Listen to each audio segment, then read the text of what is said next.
मध्यरे एक कार चापी होई जिबारु गोटिए परिवारर 6 जनकर मृत्यु होईछि।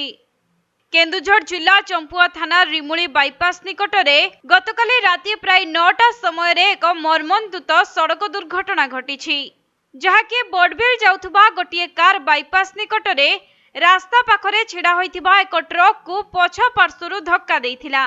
फलरे कार पछरे आसुथिबा आउ गोटिए ट्रक सही कार को धक्का देबारु दुई ट्रक मझिरे कारटी संपूर्ण भावे चापी होई जाइथिला, जहा फलरे कार भितरे थिबा 6 जनकर मृत्यु होईछि।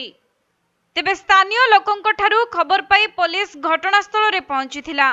परे अग्निशम कर्मचारी माने सेठारे पहुंची उद्धार कार्य रे नियोजित होइथिले एवं दुर्घटना रे कारटी चुरमार होई जाइथिबारु कटर माध्यम रे काटी मृतदेह एवं गुरुतर माननकु उद्धार करा जाइथिला।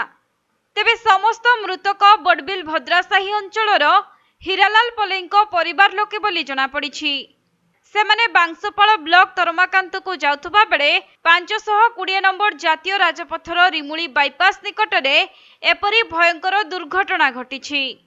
तेबे केन्दुझर रे सबु समय रे ट्रक व्यवसाय चालुथिबारु अनेक समय रे केन्दुझर साधारण जनजीवन विपद रे पडुछि।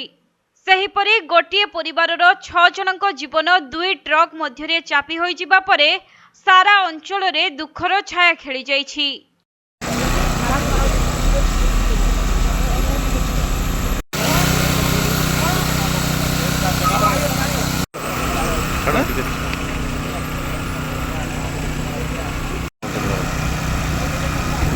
केन्दुझर जिला बड़बिल दीपेश कुमार बेहेरा रिपोर्ट, कोणार्क लाइव।